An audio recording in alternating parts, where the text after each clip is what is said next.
E aí, Renan, bom dia. Como é que tá? Tudo bem? Tudo bem, meu amigo? E você? Bem também. E aí, semana começando, retorno dos prazos processuais. É Vamos isso tentar aí, retomar a começa, vida né? agora para frente, né?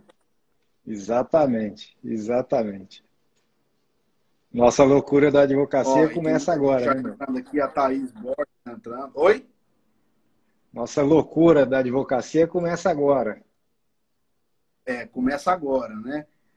Minha queridíssima diretora Mariane, bom dia. Bom dia, Luciana Lara, diretora também da ESA. Diogo Araújo entrando também na nossa live. Tem muita gente que já está participando. Nossa presidente da CAGE, Crícia, dois feras. Você que é fera, Crícia. Vamos começar aqui então a nossa live. Renan, você falou aí que hoje a loucura começa para a advocacia. Na verdade, algo que eu fiz aqui no escritório, e eu acho que é bacana para quem é advogado fazer, para não entrar nessa loucura e deixar com que os prazos se acumulem, é justamente conseguir colocar tudo em dia antes do dia de hoje, que, enfim, os prazos eles voltam ao normal, então isso é muito importante para não se prejudicar, né? Uma coisa que a gente vai falar muito aqui hoje é sobre o aumento dos processos judiciais, justamente nesse momento de crise, né?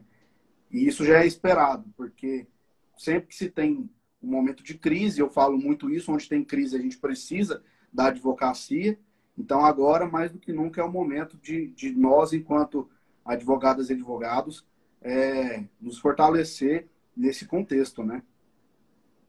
É isso aí, planejamento é tudo, né? E na negociação, da mesma forma.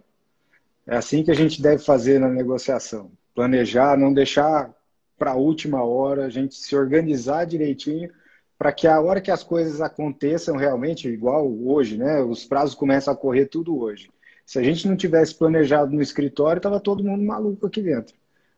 A quantidade de publicações que a gente recebeu durante esses 30, 40 dias de recesso, digamos assim, se a gente não tivesse se organizado, realmente a gente ia ser pego de calça curta e ia complicar o nosso trabalho aqui. Essa é a ideia, que a gente consiga planejar, Rafael. Bom, é isso aí, mas eu até já deixei aqui o nosso tema de hoje fixado aqui nos comentários, negociação em tempo de crise, sobre isso que a gente vai falar hoje. Dou um bom dia a todos vocês que estão entrando e eu peço licença para bloquear os comentários, só para a gente poder ver a imagem do Renan em uma qualidade melhor e também não pesar aqui a nossa live, tá? Mas ao final a gente vai retomar aqui os comentários para que todo mundo também possa dar a sua contribuição, para que possa participar, fazer perguntas aqui na nossa live. E também quero convidar você que está assistindo a nossa live a clicar aqui nesse aviãozinho, nesse triângulozinho aqui no canto e mandar essa live para todo mundo que você acha que deveria assistir a esse nosso bate-papo. Renan, eu quero começar essa nossa conversa fazendo uma exposição muito rápida sobre contrato, que é uma matéria que eu sou fã, eu adoro contrato, e até escrevi um artigo, ainda não foi publicado, posso até divulgar depois nos grupos aí da ESA, esse artigo que eu escrevi, dizendo que, nesse momento, o que a gente mais tem visto por aí é artigo falando sobre contratos, defendendo as hipóteses ou de uma possível reanálise, de uma possível revisão contratual, ou até mesmo de uma resolução contratual, um cancelamento do contrato, né? E aí, para isso, muita gente se baseia na onerosidade excessiva, naqueles casos fortuitos ou de força maior, dizendo que agora é a hora de você rever o contrato. Mas uma análise que eu faço é que não sei quantos milhões de contratos a gente tem ativo no Brasil. A gente tem 210 milhões de habitantes. Quantos contratos a gente vai ter? Quantos Nossa. contratos você, Renan, tem? Quantos contratos eu, Rafael, tenho? E quando a gente fala de contrato, a gente tem que lembrar dos contratos de relação de consumo, então, de operadora de telefone, né? Algo que tem sido muito ventilado por aí e, enfim, as pessoas não estão realmente satisfeitas. Contrato da escola do filho. O que eu mais recebi foi pergunta de cliente falando, agora eu posso rescindir o contrato com a escola? posso tirar meu filho da escola, veja só o nível de absurdo, né? E então imagina só, se a gente tiver essa multidão de contratos levados ao Poder Judiciário para que eles sejam revistos, para que eles sejam revisados, ou até mesmo resolvidos, né, cancelados. Imagina só um número de demandas judiciais que nós teremos.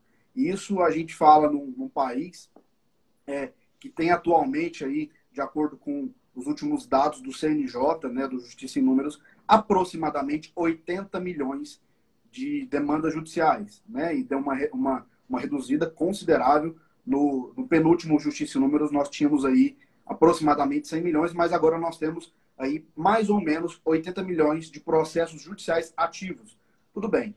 Num contexto onde a gente tem 80 milhões de processos judiciais ativos, entendendo que o estímulo às revisões e aos cancelamentos contratuais na justiça também implicarão num aumento significativo do número de processos, já que a gente hoje já está no limite das demandas judiciais. A conclusão que eu chego, Renan, é que se a gente estimular tanto a litigiosidade, a litigância desses processos, o nosso Poder Judiciário vai afundar. E aí a pergunta que eu te faço eu falei tudo isso para poder dizer, ponto 1, qual é a importância do advogado nesse momento de crise para a gente poder negociar adequadamente todas as nossas relações, né, todos os nossos contratos. E número 2, talvez essa deveria ser a pergunta final, a nossa última reflexão, mas que eu já trago para agora. Qual é a importância da negociação nesse momento de crise e como a negociação vai nos tirar desse atoleiro, desse lamaçal de litígio que a gente se encontra e que, infelizmente, a gente prevê que a gente vai passar aí um bom tempo? Excelentes perguntas. E essas provocações, elas levam realmente a gente a pensar o que a gente tem feito no nosso dia a dia enquanto advogados.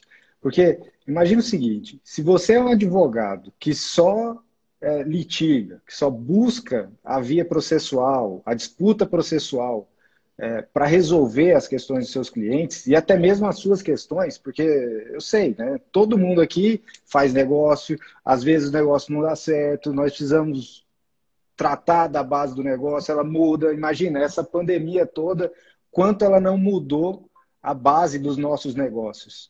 E está aí o benefício da advocacia. Eu vejo que a gente entra como atores dessa nova mudança. Todo mundo tem falado, né? Eu tenho escutado muito, que as coisas estão mudando. A mudança aconteceu realmente. O digital veio para ficar. E tem mais, Rafael. Eu vejo que chegou a hora da advocacia passar a utilizar novas ferramentas para soluções das disputas.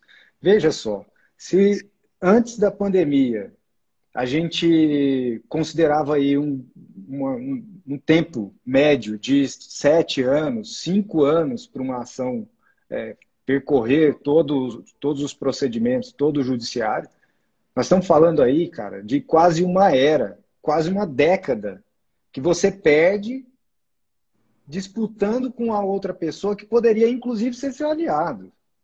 Essa é o grande negócio de usar outras ferramentas para resolver os conflitos. Nós precisamos entender que com esse momento, né, com o vírus, nós continuamos a entender, aliás, esse entendimento começou a crescer mais, é que nós, agora, sabemos que um é responsável pelo benefício do outro.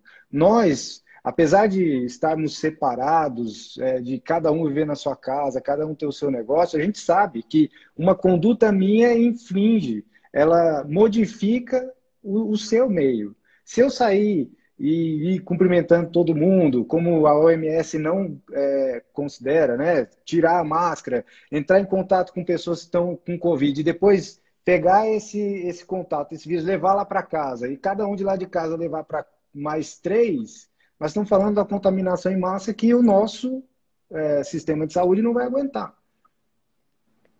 Então a nossa questão é tudo bem, eu sou uma pessoa, eu tenho os meus interesses, eu tenho tudo que eu quero chegar, aonde eu quero chegar. No entanto, eu preciso considerar a outra pessoa que está aí do lado. Eu preciso entender o que ele quer, porque o movimento que ele faz também me favorece ou me desfavorece. A razão disso é algo muito simples. Numa discussão existe a minha verdade, a sua verdade, a nossa verdade e a verdade. Você entende que são prismas e cada coisa que a gente, cada argumento que a gente traz é um prisma a mais daquela disputa que nós estamos vendo, daquele objeto que nós estamos colocando atenção. Então, a ideia é que na negociação a gente traga para nós essa última palavra. Nós. Não é a minha necessidade ou a sua necessidade, e sim a nossa necessidade. E realmente é mais difícil a gente, no início, né, principalmente, a gente começar a negociar sobre essas bases. Porque nós estamos acostumados a falar só de preço. Você já parou para pensar que 90% das suas discussões, das suas negociações, das negociações por aí, elas tratam de uma coisa só, preço. E preço é uma das várias opções que a gente tem para negociar. É uma questão que nós precisamos tratar aqui, chegar numa posição em comum, num ponto comum, para a gente conseguir chegar no melhor para nós dois.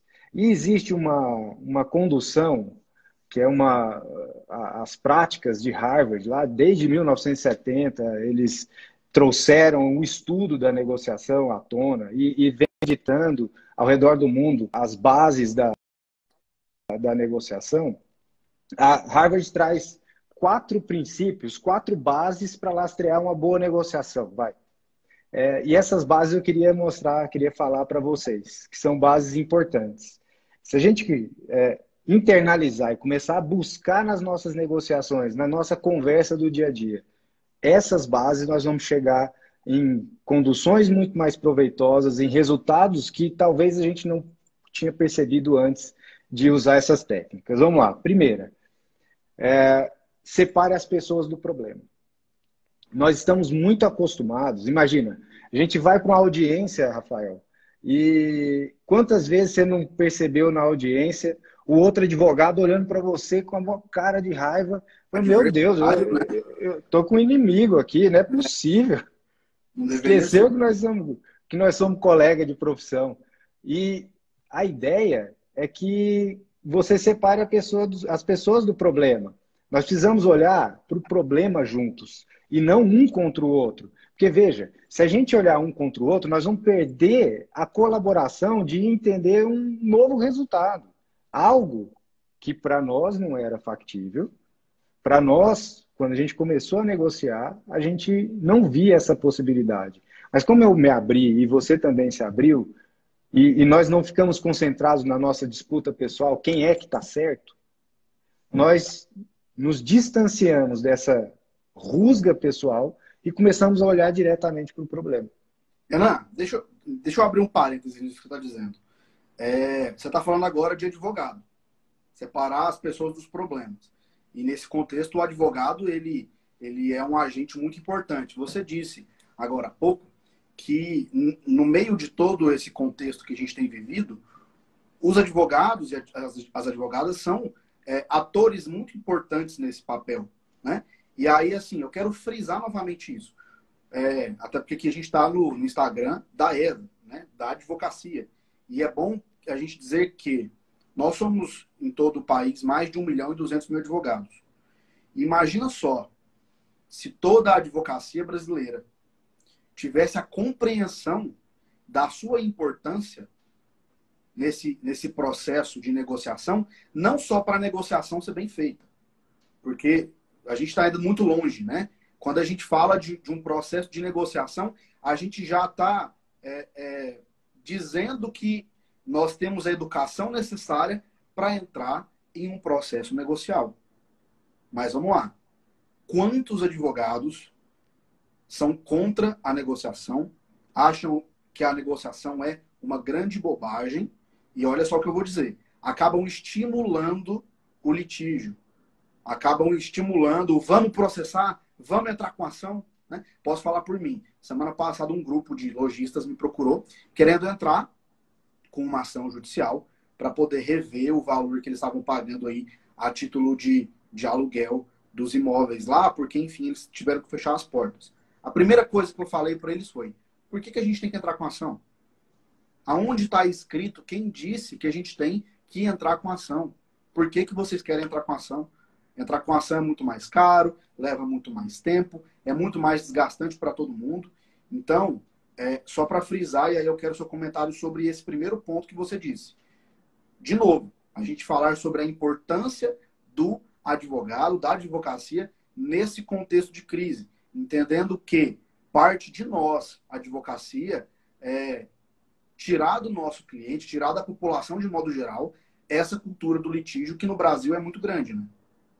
Veja só, nós estudamos, e tenho certeza que você não parou de estudar depois que saiu da faculdade. Cada dia a gente vem estudando mais sobre as bases do negócio, sobre as formas de contratação.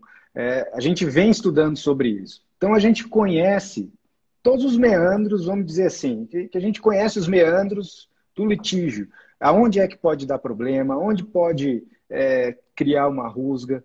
E se eu me bloqueio nesse sentido de só levar para o judiciário, veja só, e isso é muito importante falar para o advogado que está vendo aqui agora e para advogado. Ao invés da gente delegar a solução da questão, delegar a solução do conflito para um terceiro, para o judiciário, para um juiz que possivelmente, e eu estou falando aqui, não é uma agressão, sabe? Mas é impossível, na atualidade, um juiz olhar detidamente para todos os processos. É muito processo na mão do juiz. E parece que a gente entrega a sorte, entende? A questão. Agora, já que você tem o conhecimento, você já sabe, você estuda as questões, a base, o direito material, passa agora a estudar as pessoas, porque quem decide, quem resolve numa negociação ou lá no judiciário, quem resolve é uma pessoa. E se você entende como as pessoas, um pouco mais como as pessoas funcionam, se você se coloca na posição daquela outra pessoa e entende por que ela está se colocando daquele jeito, por que ela se posiciona daquele jeito, você começa a entender melhor as soluções dos conflitos. Aí você vai tirar da mão de um terceiro e você vai liderar esse movimento pela solução. Porque, veja só, nós estamos aí 30, 40 dias, todo mundo enclausurado. Daqui a pouco, todo mundo vai começar a sair, a gente vai começar a tratar os nossos negócios. Eu tenho certeza que a quantidade de processos vai aumentar, a quantidade de disputas vai aumentar, os nossos ânimos estão por aqui, porque eu tenho que pagar funcionário, eu não posso demitir, eu tenho que buscar isso, tenho que buscar aquilo. E nessa hora, o advogado entra como um conselheiro. Ele entra na relação negocial, na disputa. Fala, olha, que tal a gente solucionar isso de verdade para nós dois, para todo mundo? Essa é a ideia da negociação. E, às vezes, eu concordo com você, eu ouço muitos advogados falarem sobre isso. Eles dizem que, alguns dizem, né, que a fraqueza, que a negociação, por ela ser baseada em princípios, entender o outro, ela é uma questão de fraqueza. Mas olha só. Advogado bom tem que ser aquele que briga, né? Que briga, que vai lá e grita com o juiz, vai lá e briga com a outra parte, né? E desrespeita. O que é isso, gente? Eu não estou falando que a negociação que nós estamos prometendo aqui, que ela é gentilzinha, boazinha, que o cara chega, fala um monte de asneira, você, não, tudo bem. Não é disso que eu estou falando.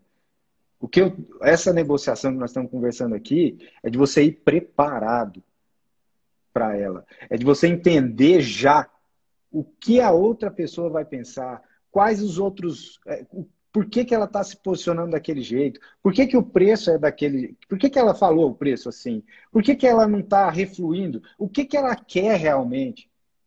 E tem poder maior do que dar às pessoas o que elas realmente querem? Quem tem esse poder tem tudo. E se você se ocupa com isso, se você se direciona para solução do problema, vocês dois juntos, você pega na mão do outro cara, fala, olha, vamos junto.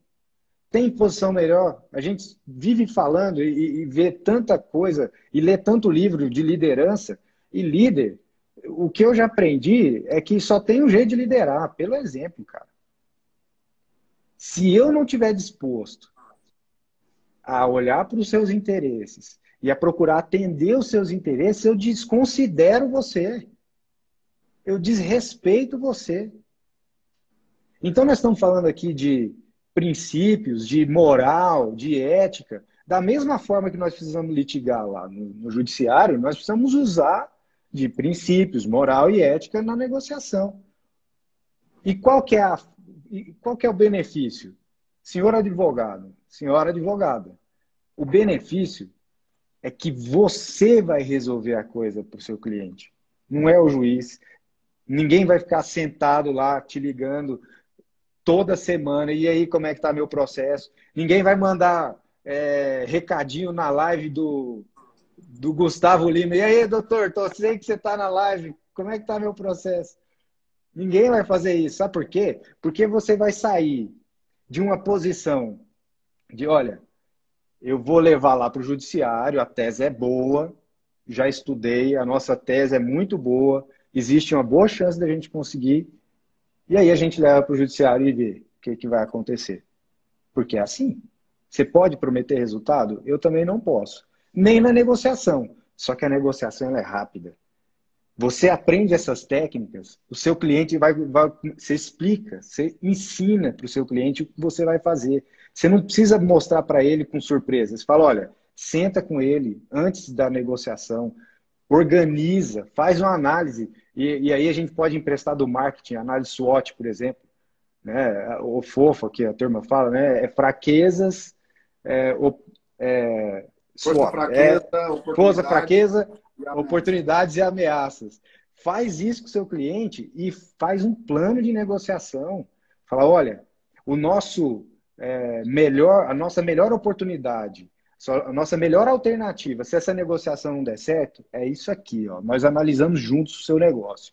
A nossa pior alternativa, se essa negociação não der certo, é essa aqui. Nós estamos bem claros do cenário que pode acontecer. E aí, na negociação, nós vamos fazer assim. Primeira reunião, nós vamos criar um rapport, nós vamos organizar a conversa, nós vamos nos alinhar com todo mundo que está conversando. E aí, nesse momento, o senhor cliente, você vai perceber que nós estamos conduzindo a negociação. Nós estamos alinhados e nós vamos conseguir o que a gente quer. Numa segunda oportunidade, ou na segunda fase da negociação, nós vamos começar a gerar opções. E vai ter uma hora que eu vou me interessar pela solução que ele precisa, que a outra parte precisa. E aí, nessa hora, se eu não tivesse te avisado, você ia achar estranho. Você fala, pô, o cara tá agora... Olha, eu tô pagando advogado e tá jogando do outro lado? Né? Isso, tá jogando do outro lado. Achei que ele tava me defendendo, tá concordando com o outro agora?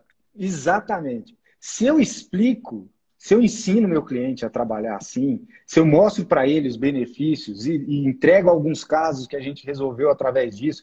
Poxa, chegou 7 clientes aqui no escritório esses dias, por aqui, com relação a outros 6 da sociedade, big empresa, milhões em jogo, os caras querendo assim, olha, eu quero acabar com aquelas outras partes, eu quero dissolver essa empresa, eu não aguento mais discutir. Beleza. Você tem certeza que esse é o caminho que você vai seguir? Olha, um processo desse vai demorar uns 10 anos no judiciário, não tem problema. Estou preparado para atender as suas necessidades. Mas que tal a gente resolver assim? Que tal a gente concentrar na solução, avaliar o cenário e buscar uma negociação que fique bom para você? E nós não vamos ceder a posições. Nós vamos buscar um ponto em comum. Pensa sobre isso. E aí, cara, essa negociação levou 5 meses. Foi uma negociação que antes as bases estavam muito opostas. As posições, e aí eu entro para a segunda base da negociação de Harvard, que é concentre-se nos interesses e não nas posições. As posições é o que eu falo agora, qual o meu preço, qual é o meu patamar, mas meus interesses, eles estão velados. Sabe a imagem de um iceberg? Muita gente só negocia no superficial, só no que está visto. E esquece que existe um palmo de negócio por baixo, por trás.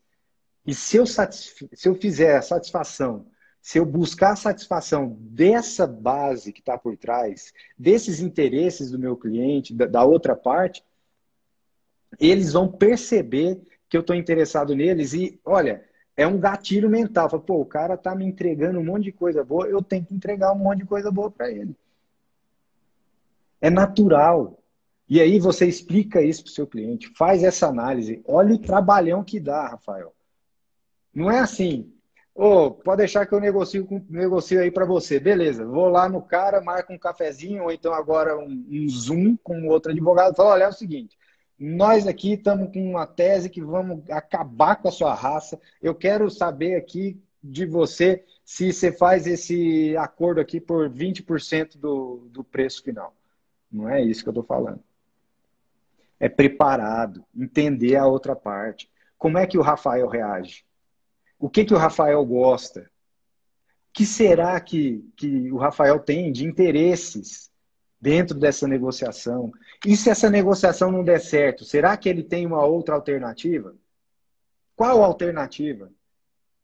É trabalho, negão. A gente precisa trabalhar bastante a fase de preparação da negociação para na hora que a gente chegar no momento de disputar, de tratar dos negócios, a gente não seja pego de surpresa, de calça curta. E aí, a outra parte fala alguma coisa que você sabe que iria te inflamar e você deixa isso acontecer e perde para emoção. Negociar não tem nada de emoção, não é isso. Negociar é razão e entender as pessoas, como elas funcionam. É pela razão. Então, os interesses eu observo. E aí, no momento de observar os interesses, eu vou começar a criar opções. E a opção é diferente de alternativa. Para nós, a alternativa é tudo que está fora da mesa de negociação. E opções são aquelas que eu criei junto com você. Olha, e as opções, nesse momento que a gente está vivendo, é um momento que ninguém pode perder mais. Veja, você perdeu muito, eu perdi muito. Nós não podemos perder mais. Nós precisamos ser criativos e entrar aqui num jogo colaborativo em que nós dois vamos gerar as opções que a gente precisa gerar para fazer a coisa acontecer. É colaborativo. É eu e você juntos destruindo o problema, meu. Cara, que caneca legal. Eu quero uma dessa, hein? Gostou? Ganhei de presente. Faltou o óculos. Meu Muito cabelo boa. também não é dessa cor, não, mas tá bom. Olha só. Essa é a ideia. A gente criar empatia com o outro. Se interessar verdadeiramente pelo bem do outro. O que custa? Aliás, as soft skills, né, que são chamadas de soft skills, para mim, a mãe delas é a empatia, é a ferramenta mais poderosa que a gente pode ter. Numa negociação, aliás, a gente negocia quando coloca uma tese no papel e manda para o judiciário. A gente negocia quando vai bater lá no gabinete do juiz para poder argumentar sobre um ponto específico que nós consideramos importante. A gente está negociando com os desembargadores, com os ministros, quando a gente faz uma sustentação oral. Nós estamos em todo momento negociando. E se você não entende as bases da negociação, a hora que você estiver lá fazendo a sua sustentação oral, vai estar todo mundo olhando para tudo que é lado. Você não vai perceber, né? Menos para o que você está dizendo. Isso. O advogado ele tem que ser um excelente enxadrista, né? A verdade é essa. Ele tem que saber muito de estratégia e sair tão somente daquela visão operacional, daquela atividade que ele está executando, daquele negócio que ele está tentando concretizar e partir para uma macrovisão, para poder entender tudo que está ao redor, né? Exatamente. E aí, só relembrando aqui, primeira base, separe as pessoas do problema. Segunda base, insista, pesquise os interesses e não as posições. Concentre-se nos interesses e não nas posições.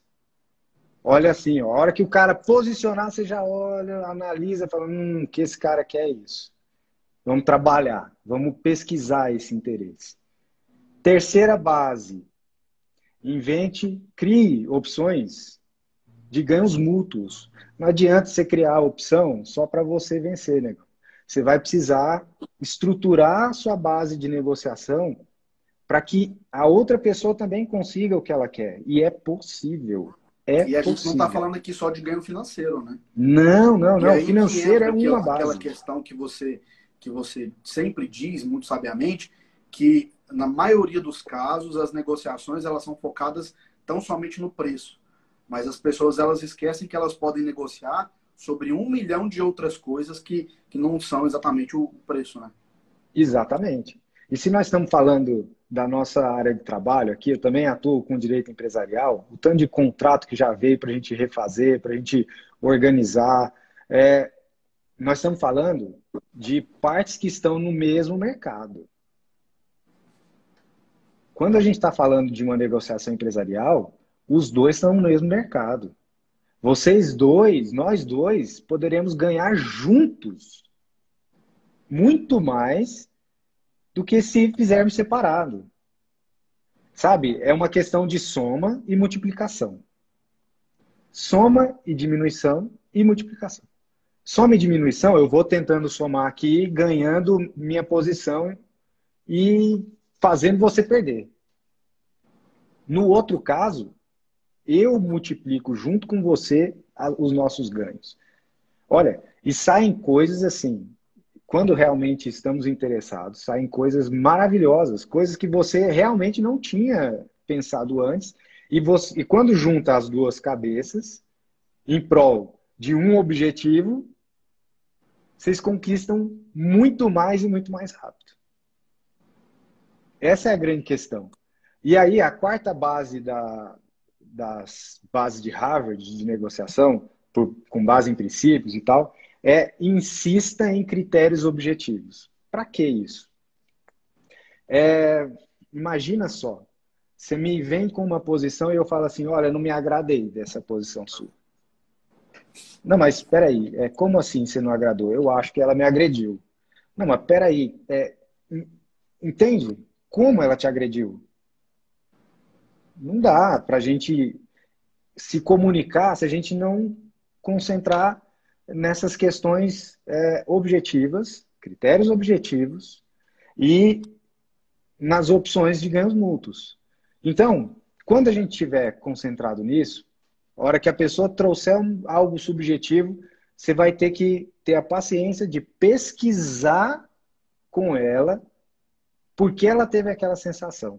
E aí você vai chegar num ponto muito bacana, que ela tinha um interesse velado, que você não conhecia, mas por você se interessar por ela, ela revelou esse interesse, você percebeu esse interesse e agora vocês podem trabalhar juntos na solução da questão. Renan, essas técnicas que você tá nos ensinando, elas funcionam bem tanto em relações B2B, naquelas relações business to business, quanto em relações B2C, business to client. Então, assim, eu consigo aplicar essas ferramentas em relações empresariais, onde nos dois polos estão empresas, mas eu também consigo aplicar essas ferramentas em relações consumeristas, por exemplo, onde de um lado eu tenho empresas e de outro eu tenho consumidores? Imagina só, eu vou dar um exemplo. Business to business ficou claro, né? Business to consumer. Olha só um exemplo bacana que eu ouvi, inclusive numa palestra na ESA, num evento da ESA. O pai e as crianças estavam na Disney, viajando para a Disney, e a criança, o que ela mais queria era conhecer o Pateta. Sabe aquela fila da Disney para tirar foto com os 2 horas e meia para tirar personagens? uma foto. Isso. E aí ela ficou lá naquela fila no último dia. E sabe a cerejinha do bolo? Aham. Era a cerejinha do bolo. O último dia ela filinha para cumprimentar o Pateta. E a hora que chegou no momento dela tirar a foto, o personagem precisou sair, a pessoa, né, que estava vestindo a fantasia, aquele profissional precisou sair para dar uma respirada, porque eles têm essa obrigação, e a criança ficou assim, chorou o dia inteiro, esperneou ali e não teve jeito. O Pateta não pôde voltar. E aí os pais ficaram desolados, a criança ficou desolada, não ia dar tempo de voltar depois, eles estavam indo para o Brasil de novo, e realmente a gente ia ver ali uma situação de conflito. Eu já estava imaginando na minha cabeça a petição inicial, falando, cara, me deliciando, entendeu? Com dano moral, sabe? E aí, o que a turma da Disney fez, cara? Um funcionário da Disney, vendo isso, pesquisou com os pais da criança, com a criança, onde é que eles estavam hospedados. Eles estavam hospedados num dos hotéis lá do complexo da Disney. Perguntou o quarto e falou, olha, beleza, pode deixar comigo. E esses pais foram para o quarto. A hora que eles chegaram no quarto junto com a criança, tinha uma carta do Pateta falando, poxa, minha querida amiga fulana, sabe? Querida Ana Júlia, nome da minha filha. Querida Ana Júlia, poxa, não pudemos nos ver dessa vez. Mas olha, você é uma grande amiga minha. Eu te adoro muito e estou ansioso para te ver numa outra oportunidade. Assinado Pateta. Cara, se eu sou essa criança, meu, se isso aconteceu, sei lá, 20, 25 anos atrás, eu tenho essa carta até hoje moldurada, meu. Pateta mandou uma carta para mim. E aí, de um conflito, a empresa achou uma oportunidade. Você tem dúvida que esses pais voltaram de novo? Você tem dúvida que esses pais voltaram de novo? Nenhuma. Nenhuma dúvida. E olha, exemplos assim a gente tem de monte. Na área da alimentação, a gente tem muitos exemplos assim. O cliente que teve uma sensação ruim dentro do restaurante mandou um reclame aqui. Falou, que restaurante ruim, que atendimento péssimo, não gostei e tal. Poxa, você que é o dono, vai lá, pega esse cliente na mão, chama ele para uma experiência que ele nunca vai esquecer no seu restaurante. E ele vai escrever bem de você.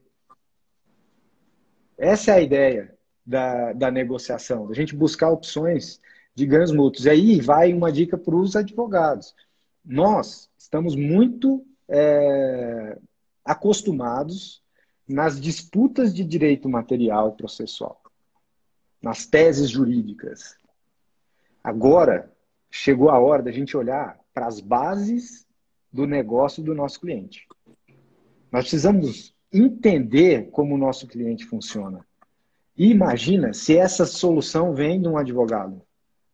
Quanto esse advogado não ganha de autoridade, de confiança do cliente dele. Fala, poxa, o cara está preocupado com o meu negócio, ele sabe exatamente os meus problemas. E aí você se vincula àquele cliente. E esse cliente, ele cria uma relação de confiança com você. E essa relação não acaba nunca, meu. É só regando. É uma árvore frondosa, sabe? Vira e dá muitos frutos. Um cliente satisfeito indica para 1, 2. Um cliente insatisfeito coloca no Facebook, que tem 1.500, 2.000 amigos, no Instagram, no LinkedIn, cria uma rede social só para falar. Coloca na live do Gustavo Lima, né? Exato, coloca no Gustavo Lima. Agora, então, é isso. Renan, a gente está partindo do princípio de que essas técnicas que você ensinou para a gente, elas funcionarão, né? Mas e se a negociação não der certo? E se a outra parte não quiser ceder de jeito nenhum? Se a negociação empacar? O que a gente pode fazer? A gente vai socorrer ao judiciário de qualquer forma ou ainda existem técnicas para a gente tentar desarmar aquela outra parte no negócio para que a gente consiga fazer uma boa negociação? Então, Rafael, quando uma parte ela finca numa posição, não cede, puxa, mas isso aqui ela não está cedendo. Saiba de uma coisa, tem um interesse aí que ela não revela e que se você achar esse interesse, você destrava ela inteirinha. Como é que você vai fazer isso? O William Ury, no livro Como Chegar ao Sim, estou até com o novo exemplar dele aqui, eu sei que está ao contrário, mas depois eu passo para vocês. Como Chegar ao Sim. Esse livro é fantástico. Cada parágrafo dele é um MBA de negociação. Então, ele fala do jiu-jitsu da negociação. E qual que é a base dessa técnica? Você não vai refutar, você não vai combater aquela posição. Você vai pegar essa posição e trazê-la para você. Você vai usar essa força e vai começar a pesquisar em cima dessa posição. Não, mas estou entendendo que essa é a sua posição, mas e aí você começa a pesquisar. Me explica melhor por que você tem esse interesse de você estar falando que para você 20% não seria suficiente. Você deveria receber um desconto de 30%. O que está acontecendo? Deixa eu te entender um pouco. E começa a pesquisar, pesquisar, pesquisar. Você vai conseguir destravar a pessoa. Mas mesmo assim, tem gente que não tem jeito. Tem gente que não tem jeito. E aí eu vou achar que eu perdi o negócio, lascou, agora eu vou ter que ir para o judiciário. Pô, gente, nós estamos falando todo mundo aqui entre advogados e pessoas interessadas no assunto. Saiba o seguinte, o processo judicial também é uma forma de negociação. Então, beleza, essa é a posição, você se esforçou, você usou as bases, os princípios, usou um monte de técnica e o cara te mantém resistente. Linha dura. Falei, beleza, então vamos para o judiciário. Tem coisa que não se resolve realmente numa mesa de negociação. Precisa se resolver no judiciário. E não tem problema. Nós estamos preparados para isso também. Nós precisamos mostrar para o nosso cliente que nós estamos preparados para isso também. E aí vem aquela questão, né? De não é ser bonzinho em uma negociação, é ser técnico. Não é ser bonzinho, é ser bom. Não é um negociador bonzinho, é um bom negociador. Entende? Faz toda a diferença. Demais. Fala de novo. Não é um negociador bonzinho, é um bom negociador. Você não vai ficar cedendo para tudo que é lado. Se você, advogado, começar a ceder na negociação e falar, o cara está entrando na minha, você está vendo, cliente? O cliente vai olhando, não sei aonde. E eu estou perdendo milhões aqui e você está achando massa. A negociação não é isso. Negociação é você se preparar para todos os cenários possíveis, entender as alternativas que você tem, diferentes da negociação, porque saiba de uma coisa. Se a negociação ela está indo muito pior que a sua melhor alternativa a um acordo na negociação, a gente chama de BATNA, Best Alternative to a Negotiated Agreement, ou melhor alternativa à negociação. E a alternativa, lembra? Melhor alternativa à negociação. Você vai, se a sua negociação está indo distanciando da sua melhor alternativa, cancela a negociação e vai para a sua melhor alternativa. Ninguém aqui é bobo.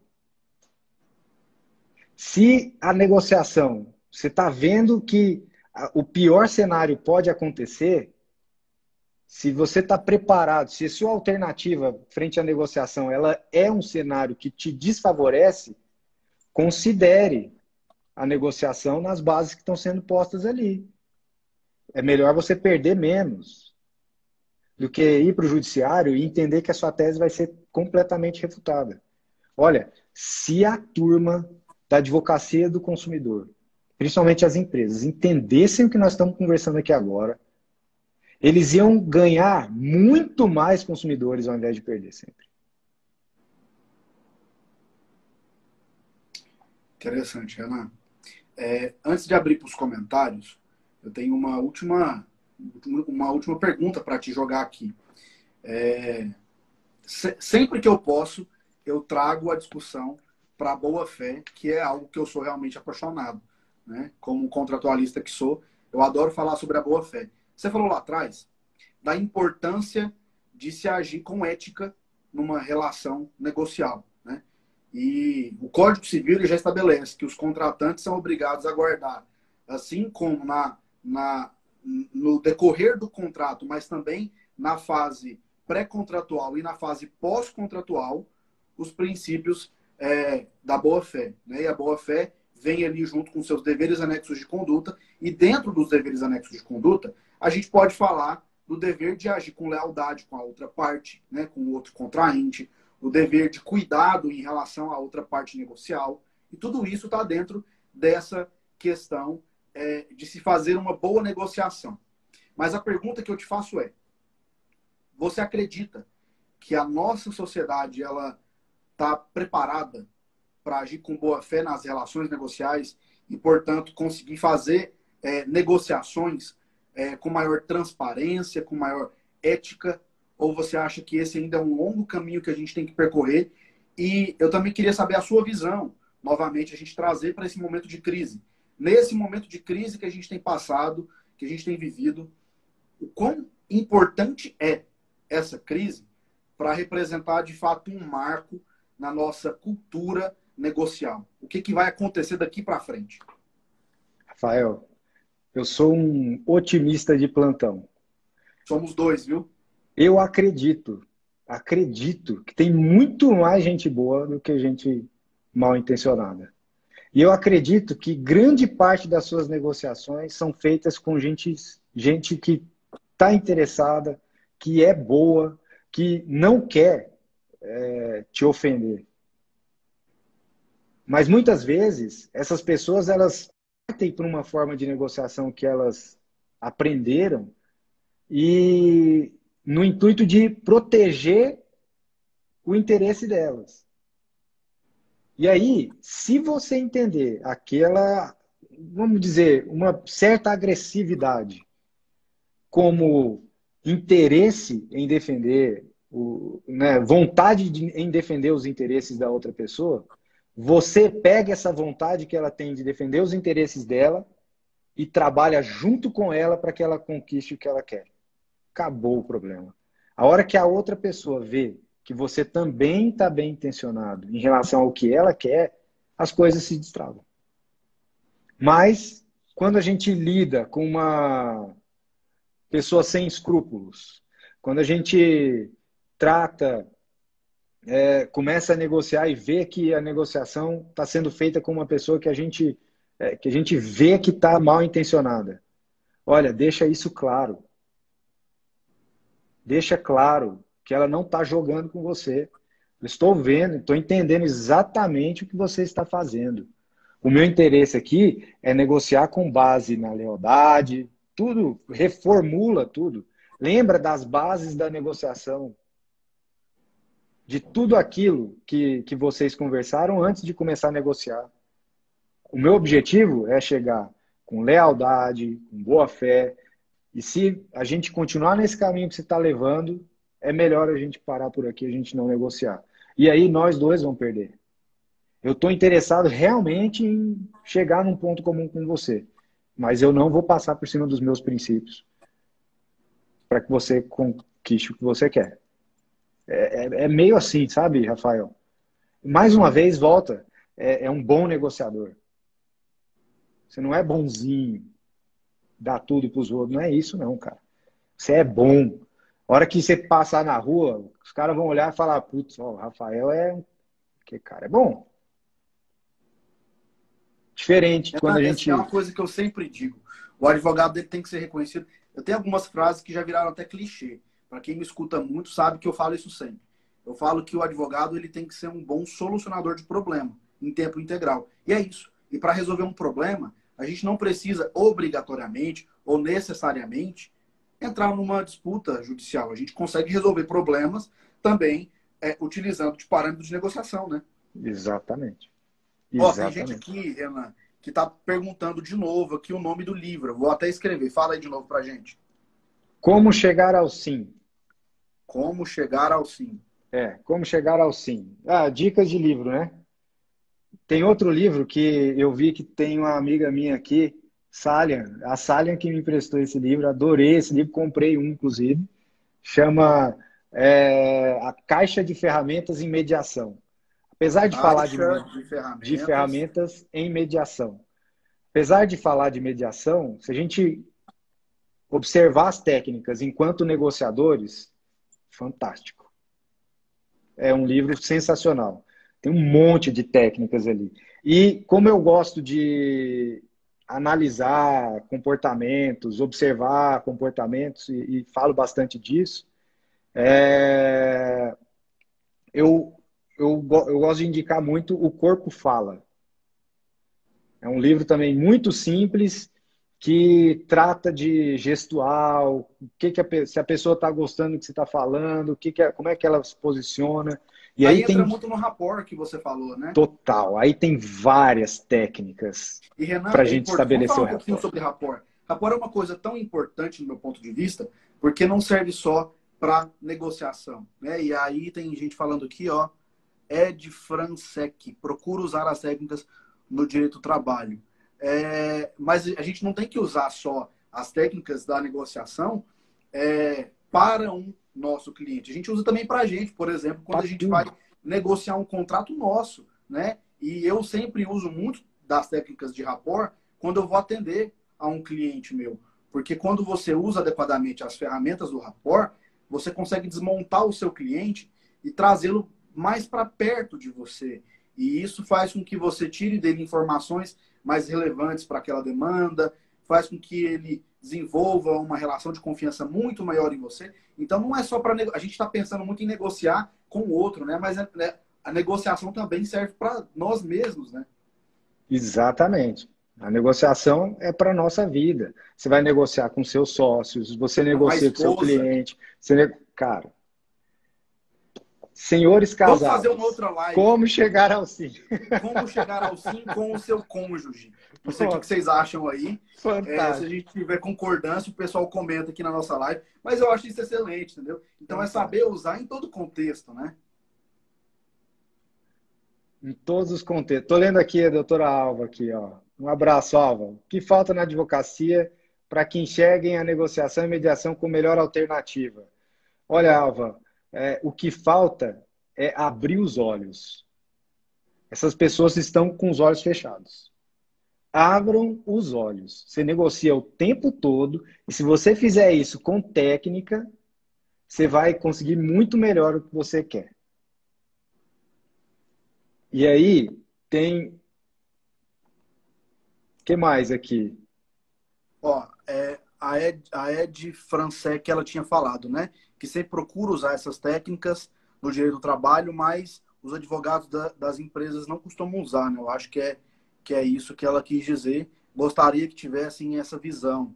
De fato, né? O que a gente falou. Se os advogados, se a advocacia como um todo desenvolvesse a consciência de que a negociação ela é uma forte ferramenta, um forte mecanismo, um meio de se chegar a uma resolução muito mais célere dos conflitos, seria muito melhor. E aí talvez seja até melhor a gente dizer de novo sobre isso, Renan. A importância da postura da advocacia quando entra em uma negociação ou até mesmo quando entra em uma sala de audiência, né? De não Isso. tratar o coleguinha, advogado, como rival. Porque nós somos uma classe, a gente tem que se unir, né? E para a gente chegar a concretizar negócios, a gente precisa, de fato, tratar com urbanidade, com lhaneza, que é, inclusive, o que o nosso Código de Ética diz, né?